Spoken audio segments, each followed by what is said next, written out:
Why is the English language trying to sabotage my love life? I have a date in exactly 45 minutes, and instead of picking out a shirt, I am currently paralyzed by a linguistic traffic jam. I'm trying to get ready, but the word get is stalking me like a ghost in a horror movie. My brain is spinning in circles. Should I get up? Well, I'm already standing. Should I get on some clothes? No, that sounds like I'm mounting a horse.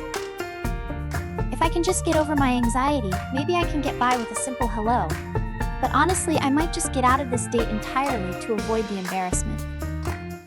Welcome to day 1 of our 30-day English challenge with a twist. Today, we aren't just learning English, we're surviving it. We are stepping into the phrasal verb gauntlet, and we are starting with the absolute king of confusion, the word get. Before we dive into the mechanics, we have to talk about the sheer absurdity of how these words work. If you are learning English, you probably realized early on that a phrasal verb is like a tiny linguistic parasite. You take a perfectly normal verb like put or run, and you attach a preposition like off or into, and suddenly the meaning has nothing to do with the original word. It's a trap. Think about it. If I tell you I need to put off our meeting, a literal interpretation would involve me physically pushing a calendar off a desk. I spent 20 minutes yesterday trying to put off a sweater, and my roommate had to explain that I was looking for the phrase take off. It's a miracle I haven't been arrested yet. Then there's the phrase run into. My friend Sarah called me and said, "You'll never guess who I ran into at the grocery store." My immediate response was to ask if she was okay and if she had exchanged insurance information with the other person. I spent 5 minutes worrying about her car bumper before she clarified that she just saw an old classmate near the frozen peas. In English, running into someone rarely involves a collision, but it almost always involves an awkward conversation you weren't prepared for. And don't even get me started on looking up information. The first time I heard that, I spent a solid minute staring at the ceiling of the library waiting for the answers to appear in the rafters. The struggle is real, and the struggle is physical. Now, let's get down to business. We need to master the get family if we ever want to sound like a local. I've narrowed it down to the big 5. These are the workhorses of the English language. First up is get up. Now this one seems easy, but it's a double agent. It means to physically rise from a bed or a chair, sure. But it can also refer to an outfit, as in, that is quite a get-up you're wearing. If you tell someone to get up, you're asking them to stand. If you ask them about their get-up, you're either complimenting their fashion or wondering why they're dressed like a pirate. Second, we have get on. This is where the rules of English go to die. You get on a bus. You get on a train. You get on a plane. You get on a bike. But do you get on a car? Absolutely not. You get into a car. Why? Because the English language loves to see us suffer. A good rule of thumb is that if you can walk around inside the vehicle, you get on it. If you have to crouch and slide in like a ninja, you get into it. Third is get over. This is the emotional heavy lifter. You can get over a fence, which is physical.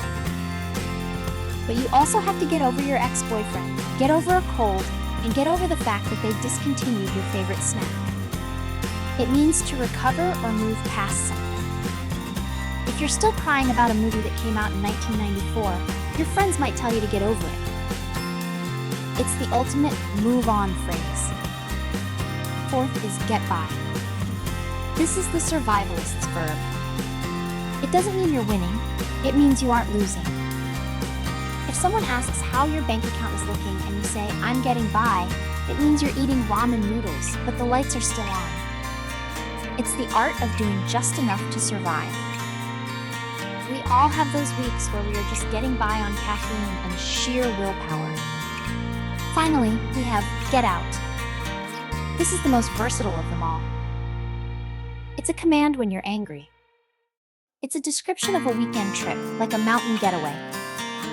But in casual conversation, if I tell you a crazy secret and you say, "Get out," you aren't telling me to leave the room.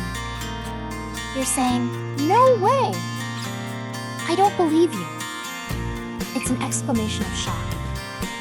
So we have the list, but knowing the list isn't enough. In this series, we don't just study, we perform. It is time for the Phrasal Verb Gauntlet Challenge. The rules are simple but painful. I have to use all 5 of our get verbs: get up, get on, get over, get by, and get out, in one single grammatically correct, coherent sentence. The catch? I have to do it while performing high-intensity jumping jacks. If I stop moving or I mess up the grammar, I have to start the whole thing over. Here we go. Start the timer. Jumping jacks, begin. 1, 2, 3. Okay, I can do this. I had to get up early to get on the city bus so I could get over my fear of public speaking and get by during my presentation before I finally could get out of the office for the day. Did I do it? I think I did it! My heart rate is at 160 beats per minute, and I've probably offended the neighbors with all the thumping, but the sentence was solid. That is how you burn calories and bridge language gaps at the same time. Let's take a breath and recap what we've learned today, before my lungs give out. Phrasal verbs are the secret sauce of the English language. They make you sound less like a textbook and more like a human being. The word get is a Swiss Army knife. You can use it for movement, for survival, for recovery, and for transport. The key is not to think about the individual words. Don't think about get and over as 2 separate entities. Think of them as a married couple. They live together, they work together, and they only make sense when they are standing right next to each other. The sticky takeaway for today is this: when in doubt, get it out. If you are stuck in a conversation and you don't know the exact verb, a get phrasal verb can usually save you. It is the most flexible tool in your vocabulary. But remember the car rule. If you tell someone you got on the car, they're going to look at the roof of the vehicle expecting to see you sitting on the luggage rack. Now I want to hear from you. Everyone who has ever tried to learn English has a get story. What is the one phrasal verb that makes you want to throw your dictionary out the window? Is it get along? Get across? Get ahead? Drop your most confusing get phrase in the comments below. I'll be reading through them to see which ones we should tackle in future challenges. We're just getting started on this 30-day journey. If you survived the gauntlet today, you're already ahead of the curve. But don't get too comfortable. Tomorrow, things are going to get even weirder. We're moving away from verbs and into the bizarre world of idioms. I'm talking about grocery store disasters, literal beans being spilled, and why on earth English speakers are so obsessed with putting cats into bags. If you think phrasal verbs were confusing, just wait until you have to explain to a cashier why you're feeling under the weather when it's a perfectly sunny day. Get some rest, practice your get sentences, and I will see you for the next round of English with a twist. Don't be late, or you might have to get over the fact that you missed the best part. See you then.